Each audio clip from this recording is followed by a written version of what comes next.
Hello everyone, Manithral here, and welcome to the weekly OSRS update video. Now this week we see Guardians of the Rift improvements, so a little bit of tweaks and changes since the last one. But this allows latecomers to entering during Phase 1 and handing out 15% more Abyssal points, or pearls. So this week they have a bunch of changes, so let's see what they all are. They also increased the total level player cap. But there's also more to come here. So you can also use the Alter Timer to determine how much time is left in Phase 1. That actually is going to be kind of helpful for people. There is a dedicated Guardian Rift world, which is now US 445 West. And this will be 522 UK. So happy rune crafting, everybody. The eye, or remnants of the eye from the Guardians of Rift reward shop, so the outfit has been changed a little bit. So the hat of the eye is now 500 to 400. The top is 400 to 350. The bottom is 4 to 350. And the boots is now 300 to 250 to make it a bit better. If you have previously purchased these outfit pieces, for the higher price, you are going to be refunded the difference of the Abyssal Pearls upon logging in, so that's fantastic. They will be sent straight to your bank. It says if you can't go to your bank, it will go to your inventory. And failing this, will drop it on the ground, and a chat message will display what you've got refunded and where it's gone. This is one thing I will say that RS3 has a little bit better than OSRS, is all the extra currencies. You don't actually have to hold on to them anymore. But they also added a visual barrier to the lobby, which indicates when you've able to enter the minigame. The eye designs the barrier will be open when players enter and are closed when the room is at capacity or after phase 1 of the minigame. So any other visual changes is that where the light effects when entering and exiting the altars are unpleasant for some players. So when you enter when you next enter the minigame, you'll be prompted with a message asking whether you'd like to turn these features off. And they are certain to review the AI behavior of the elemental guardians and the abyssal creatures, as they are a bit confused when there are too many entities blocking their path in the minigame. So one change has been made to them already, but there is more to come. And that they are aware that the lit abyssal lanterns were previously being destroyed on death, so they implemented a fix to ensure that they now follow the standard untradeable item behavior. Abyssal lanterns will no longer be lost on death unless you have lost it above level 20 wilderness. If you already lost your lantern, don't panic.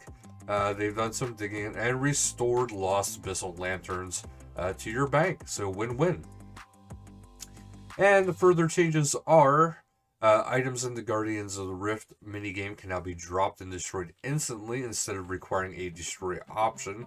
Players may now uncharge the Ring of the Elements by right-clicking it. This action will restore any runes that were being held through charges. A quick pass option has been added to the barrier in the lobby. When two players are trying to create a Rift of the Guardian with different tier batteries, the higher tier battery will be prioritized. Corrected some colors on the table in the Temple of the Eye. Corrected spelling errors that appeared when checking and inspecting pouches. The inspect option of the Abyssal Needle now gives more accurate instruction for its uses. Fixing a visual bug that appeared while wearing the Abyssal Bracelet and teleporting to the Abyss. Corrected the climb down text in the pile of rubble. The count of Rift Guardians at the start of the game has been corrected. Previously, if a player made Guardian at the end of the previous game, the next minigame would spawn a Rift Guardian and increment the counter by 1 after the counter had been reset. So meaning the next game would start with an incorrect number of Guardians. So this is now balanced and fixed.